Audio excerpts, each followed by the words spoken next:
ହେଲା 250 ଅଧ କିଲୋ ଗୋଟେ ଇଲିଶ ରଖିଥିଲି ବିଶ୍ୱାସ କରିବୁନି 750 ତେଲ ବାହାରିଲା ତାକୁ ଅଧ କିଲୋ ଇଲିଶରୁ 750 ତେଲ ବାପାରେ ବାପାରେ ଆଣ୍ଠୁ ଆଣି ପାଣି ବା ତମେ ହାଟରେ ଆଉ ବେପାର କଣ କରିବି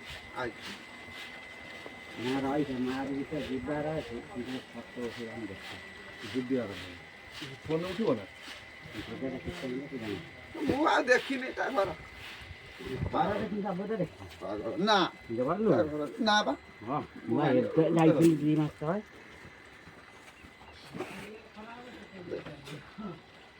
ପଳେଇନି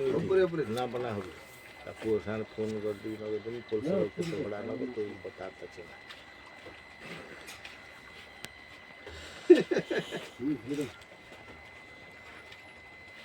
ଜାଗା ନାହିଁ ଟାଇମ୍ ଲୋକ ମୁଁ କାଲି ଯାଇଥିଲି ଏଠିକି କୋଉଠି କହିଲ ସେ ଯୋଉ କାଠବାଲା ମିସ୍ତ୍ରୀ ବାବୁ ତା ଦୋକାନ ଖୋଲିନି ସେ ସାଇଡ୍ ଦୋକାନରେ ପଚାରିଲି ସେ କହିଲା ତାର ସରକାରୀ ସେଣ୍ଟ୍ରାଲ ଗଭର୍ଣ୍ଣମେଣ୍ଟ ଚାକିରି ତାର ସେ ଆସିବ ଟାଇମ୍ରେ ଆସିବ ଦୋକାନ ଖୋଲିବାକୁ ଆଉ ମୋତେ ଆଉ ବେଳ ହେଲାନି ଯାଇ ପଚାରିକି ବୁଝିବା ପାଇଁ କିଛି ନାହିଁ ସେ ଭଙ୍ଗା ହବ ତାର କିଛି ବାଟ ନାହିଁ ଆଉ ତୁ ଯୋଉ କହୁଛୁ କାଢ଼ି ଆଣିବ ସେଠି ପକେଇଦେବ ସେ ଭଙ୍ଗା ହବ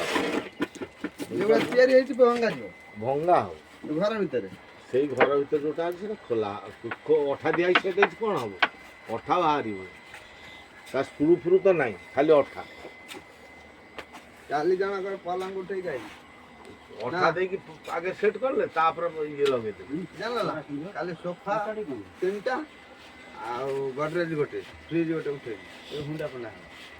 କେମିତି ଉଠେଇବ 3ଟା ବାଥରୁମ ବାଟ ପାଇଲା 2 ଜଣ ରହିଲେ ମୁଁ ଖୋଲିଦେବି ଉଠେଇଦେବ ଗଲା ଗନି ଯାଇକି ବାଁଶ ଛେକ 2000 ଟଙ୍କା ଦେଲା 6 ଜଣ ପଳେଇ ଏଇଭଳିଆ ଆଡ଼ିମି 4ଟା ବାନ୍ଧିଦେନି 2ଟା ବାଁଶ ଛିଡ଼ା କରିଦେନି